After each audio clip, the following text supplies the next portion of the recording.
Well, hello everybody, welcome back to 2C TV. We come to you guys with some breaking news from Cairo in Egypt, and also a quick update from inside Gaza, the safe house of Yahya Sinwar. Alright, so much to cover in this video. Hello to everybody in the live chat. We'll get your reaction as usual on this channel. And also, first things first, I need to apologize if you are somehow actually able to hear a man screaming. Unfortunately, the perks of living in central London. Unfortunately, there's a guy just outside the flat who has been attacked by a man carrying a knife, so he's bleeding. It's a bit of a messed up situation right now. The police or ambulance are outside. That's what you get in central London, unfortunately. So if you're hearing anybody screaming, it's that. I don't know if the sound is coming through or not. Anyway, let's talk about what we know so far about the Islamist leaders of Gaza, who don't actually live in Gaza, but they have been found. They are in Cairo in Egypt. They obviously following the recent demand by the Qatari authorities that they said you probably better leave Qatar. They were in they were on the radar for a little while, for the past couple of weeks, a week or so. And now they have actually flown to Cairo publicly, openly.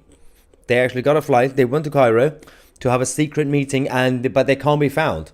So they are such cowards that, despite the fact that they claim to be representatives of the leadership in Gaza, just like any other government, they have to hide their location. Yeah, how brave. And then we're going to also talk to you guys about this secret meeting, private meeting with the Egyptians, who are going to be helping to kind of moderate the discussions with Israel. And we're going to give you the latest update on Yahya Sinwar's bunker or safe house.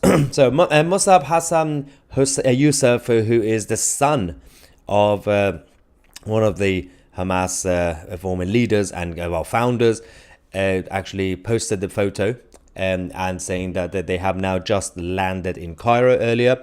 We now know that, as I said, they are going to have some discussions with the Egyptian government. Now, the Egyptian government are going to be in a lot of trouble with the Israelis because they're right next door, and they've already had a complicated relationship anyway. And considering that the IDF are looking for these people, so technically speaking, now that they've publicly said they've gone to Cairo, I'm guessing there's going to be a lot of pressure from Israel onto Egypt to ask them to help basically get these guys, capture these men. Anyway, Musab Hassan Youssef, who's been obviously who converted and is not really in favor of Islamism. He converted about 20 years ago, despite his dad and everybody else being part of the leadership in Gaza. He's exposed so much over the years. He also said about knowing the guys in the photo, saying, "I know very well, the three guys in the middle. Once we bugged the shoes of the second guy on the left, that's Khalid Mashal. His foot size is 44 European. Most serious guy is number 2 on the right hand side, Salah al-Aruri. I spent time with him in prison and was the last Hamas leader I spoke with in 2008. I honestly doubt that he's in Cairo now. He's very careful." So that's also interesting to know from his perspective, that he might actually be there anymore. Those guys are going to die in a miserable fashion, Musab says, that will exceed Hollywood's sickest imagination. Stay tuned. Right. And then he also said, in regards to obviously Mossad targeting them and taking them down, he said, well, the reason they might not be doing it yet, he thinks, it could be because of the hostages, logistics, diplomatic issues, timing, location, and resources. The assassins can't miss their target, so their operation would require lots of preparations. Cameras are all over the place, and the hit team will have to work under lots of pressure. Or it could be a simple airstrike anyway, but I can't really hit Cairo. That would be weird. I assume that Israel, or he says, wants to destroy the Hamas military first. This will weaken the Hamas politicians and lower the ceiling of their demand. Once the hostage situation is figured out, all Hamas leaders abroad will be eliminated. There are dozens of them. My humble understanding, dozens. There's an absolute messed up situation right now we're dealing with, thanks to Qataris and now the Egyptians. We also now have the latest footage of the IDF discovering the safe house of Yahya Sinwar. So obviously they went to his actual public house a while ago. He wasn't there. And this video doesn't have any audio, so bear with me. Let's go to the video we have from the bunker.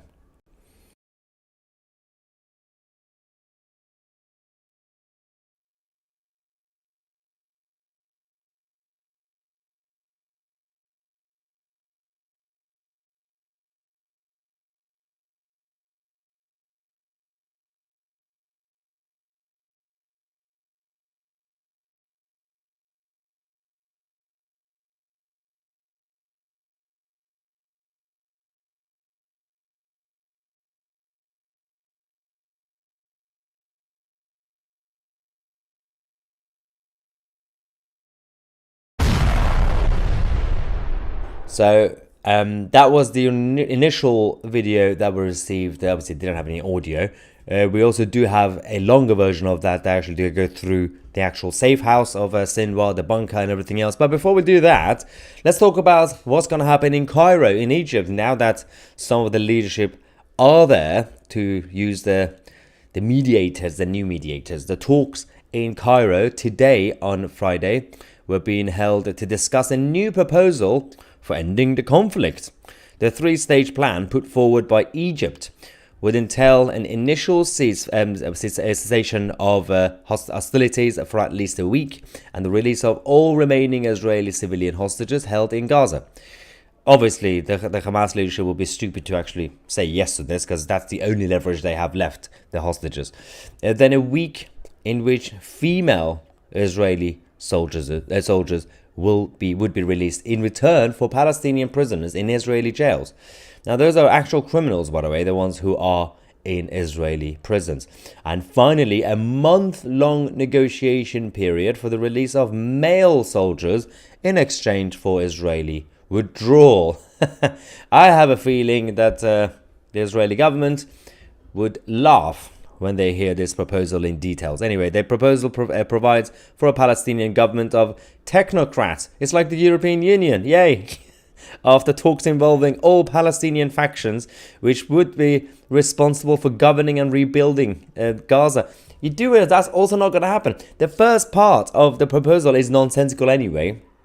The second, most of it, not in terms of the actual hostages, in terms of exchange, because that could happen. But in regards to the month-long negotiation for Israel to withdraw from Gaza, at this point, they've gone too deep and too far. That's not going to happen.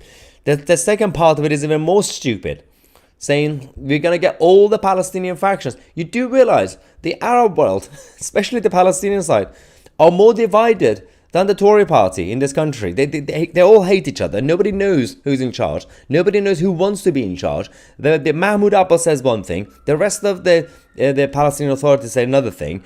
And then you've got, obviously, the Gaza side. Egypt have their own interests. The Jordanian side, don't know what they're doing at this point anymore, apart from holding the camps and maintaining them. And everybody is for themselves. Don't get me started with the Hezbollah side. Then you cannot have some sort of coalition running Gaza. Also, rebuilding Gaza. You've had time to rebuild or build Gaza for decades. You didn't do it. You spent the whole money and time building infrastructure and tunnels for their leadership. And now you want us to believe that, yeah, if Israel withdraws, then yeah, we're going to build all the nice hospitals and schools and everything's going to be great. So on this issue, obviously, this is what's going to happen in Cairo. They've already had the discussions today. But you still cannot locate the actual exact location of the Hamas leadership. They are there. They had the talks, for the first talks today. And the Egyptian government are there, doing it with them. But then they're saying we don't really know where they're staying. And they want us to believe that they're telling the truth. So that's the latest from Cairo in Egypt. But if we go back to the longer video I've just received now from Yahya Sinwar's safe house and bunker, we got the more detailed version of the video This is the IDF soldiers going inside, and this was the tunnel that they discovered, the entry inside the actual. Look at the infrastructure. Look how much detail, how much money, resources, and time have been put into creating these like massive networks. Instead, they could have actually built a great place for their own civilians. So this is the soldiers going inside the entry point of the tunnel. Look at that. It's absolutely insane witnessing these sort of things. I mean, we've known these sort of things existed way before. But now that the IDF are there and they are showing us the videos, it's even more astonishing than before. And they have said that they are going to be releasing more footage and more evidence of the things that they have discovered and, found in the Yahya Sinwar's safe house. I'm guessing if they found any documents, but I'm guessing if Sinwar is relatively smart, he wouldn't really let any documents or anything or any evidence to be found. He's clearly not there. He wasn't in his actual public house either. So we have to see where this guy has actually gone, because he is also doesn't seem to be in Egypt either, with obviously Mashal and the others. No one knows where he is right now, but they're still thinking that he's still probably in Gaza somewhere. But it will take a longer operation because the networks of underground tunnels and everything else, it will take a while to sort things out from the perspective of the IDF.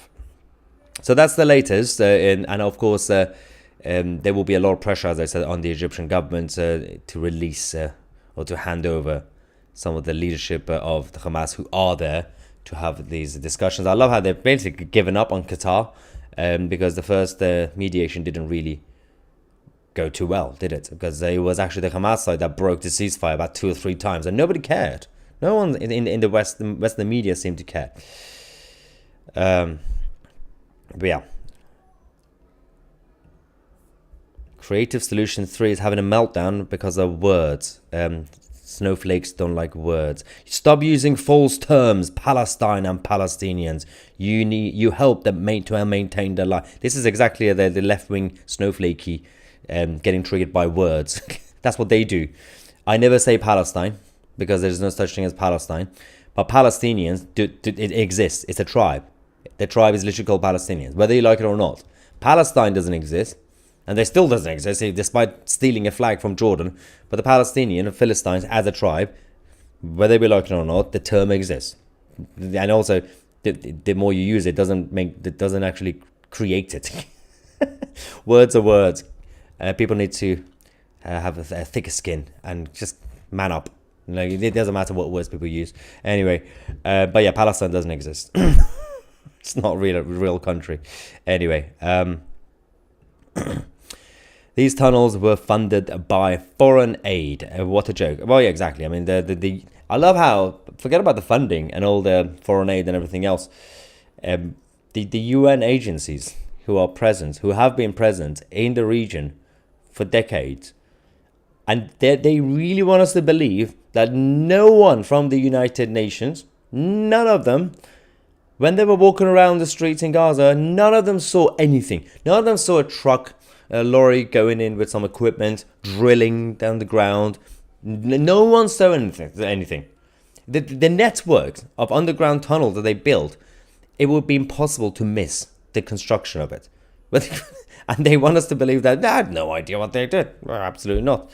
Sandra says the UN just appointed the new coordinator for humanitarian help in Gaza. And guess what? She's a Dutch politician with a Palestinian husband. Yes, I ddid hear about that. It's also, let's not forget, the new boss of Red Cross was a former boss of the UN refugee agency in the Palestinian territories, who was fired because of corruption and scandals. Now they made him the head of Red Cross. The whole thing is completely stupid. Anyway. Let's go back to you guys. Verena says, I watched the documentary and the Palestinians have literally thrown their rubbish outside their home and people won't clean up and are walking through rubbish and dead donkeys. I mean, this is the whole thing. The main issue that we have is certain cultures and mentalities. It doesn't really matter whether you oppress them or not as an outsider, like colonizers, imperialistic colonizers. They would still be the same. They would still remain backwards because for decades and centuries, they were given a certain mindset. For example, when we talk about the Islamic side, we always say the difference is they love death and we love life.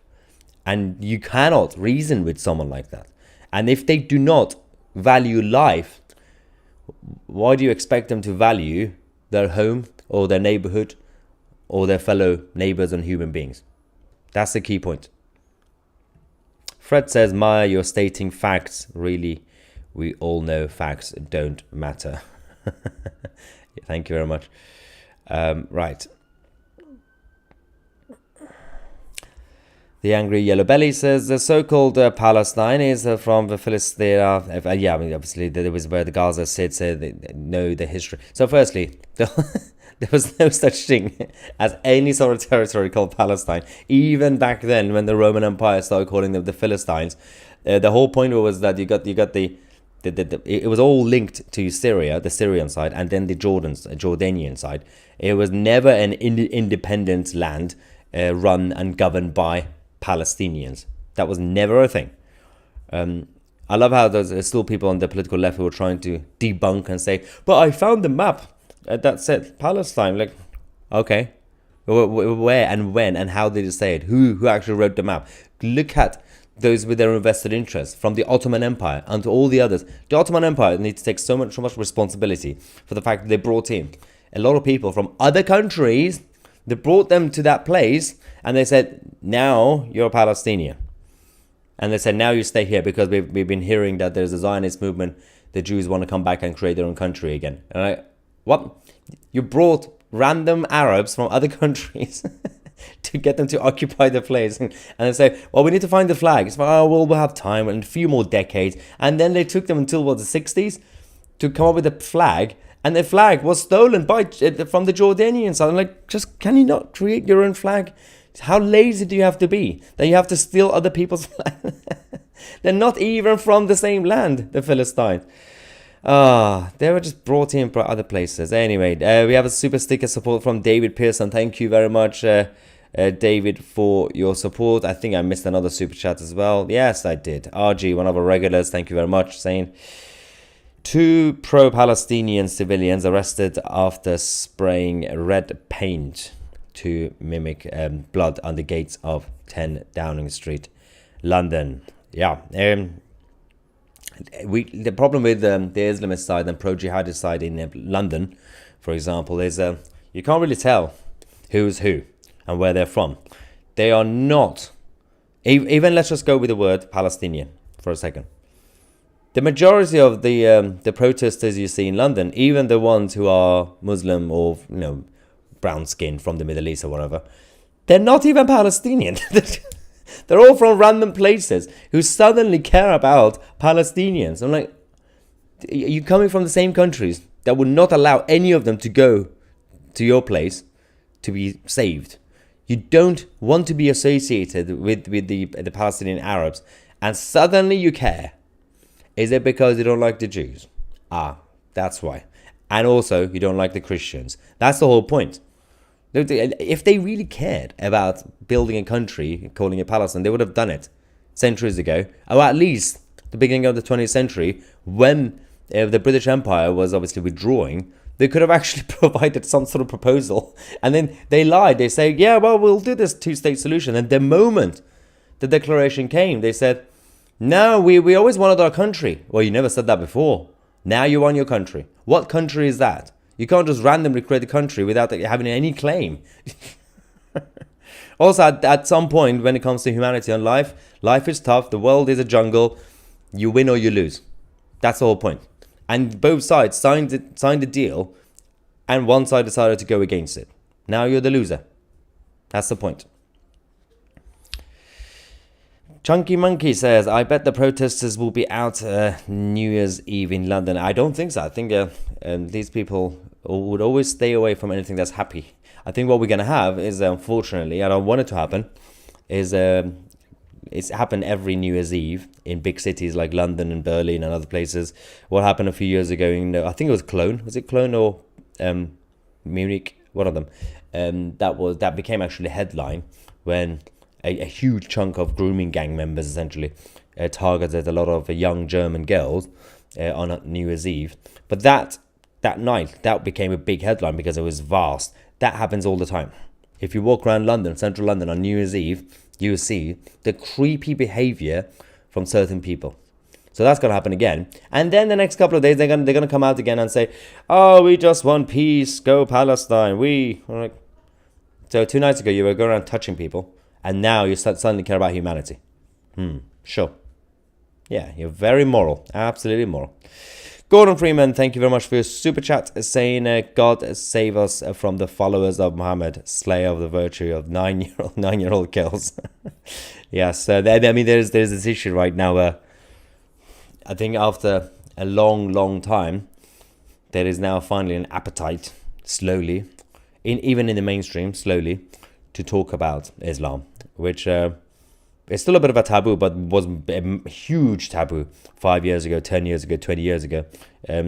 People literally lost their lives by just criticizing the book. But things are changing. Have free debate. It's called free discussion. Question everything and everybody. Don't allow people to shut you up, but because you have certain views, especially if you're telling the truth about the book.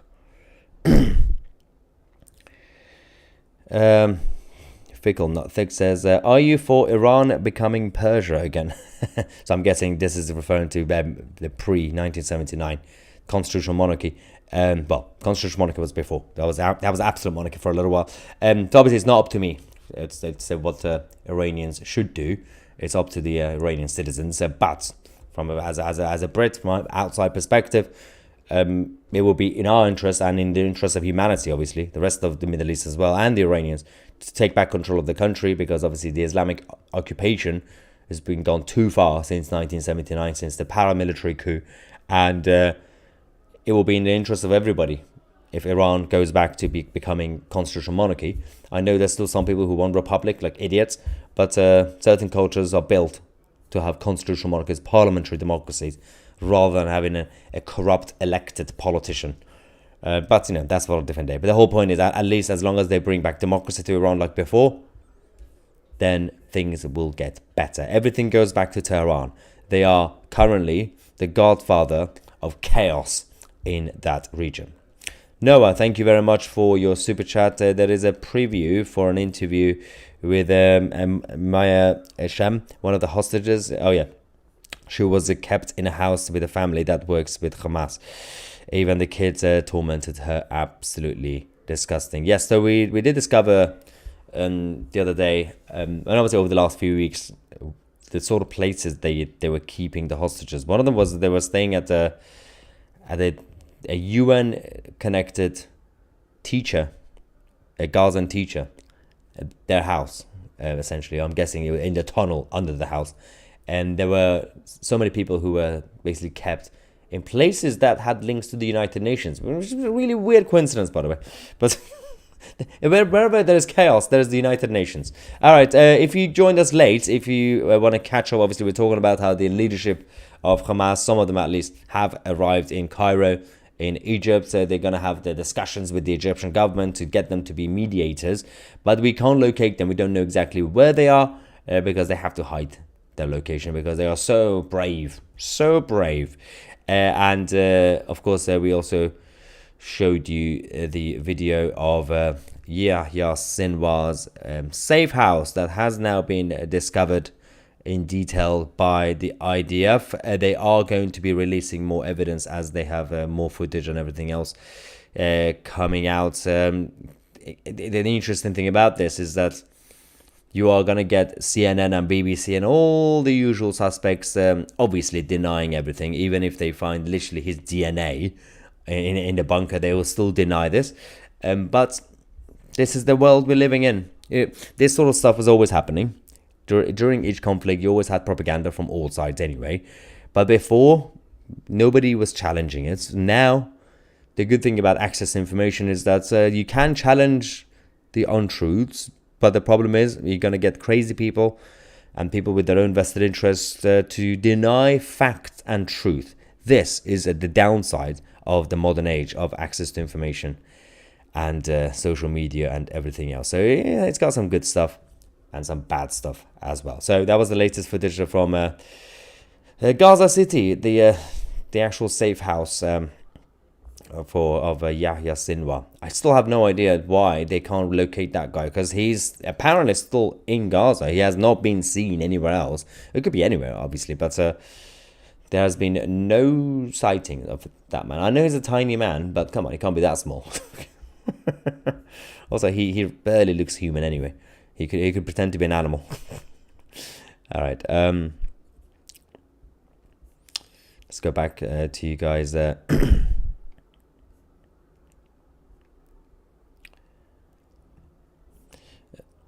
Mia Shem was treated by a vegetarian without painkillers. As she screamed, he said that she shall be quiet, or he sent her to the tunnels. Wow, that's just...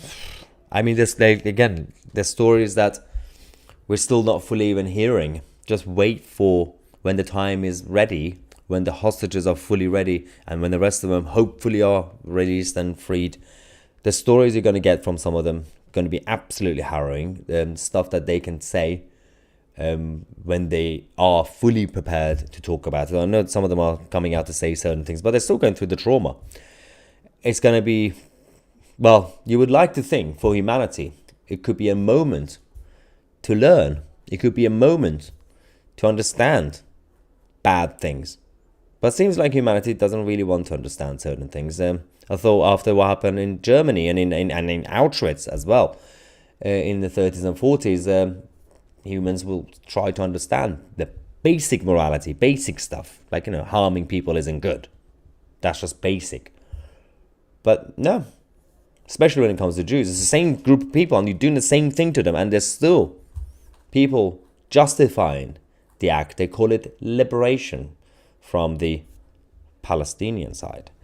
Anyway, thank you very much for joining today. If you're new to 2CDV, make sure to subscribe to get the latest updates every day, throughout the day. We come to you guys with breaking news, live streams, and short videos. We are now officially the most watched online daily news channel in the UK. Thank you so much for all the support. You made this happen. I'm Maya Tusi, and we are the media.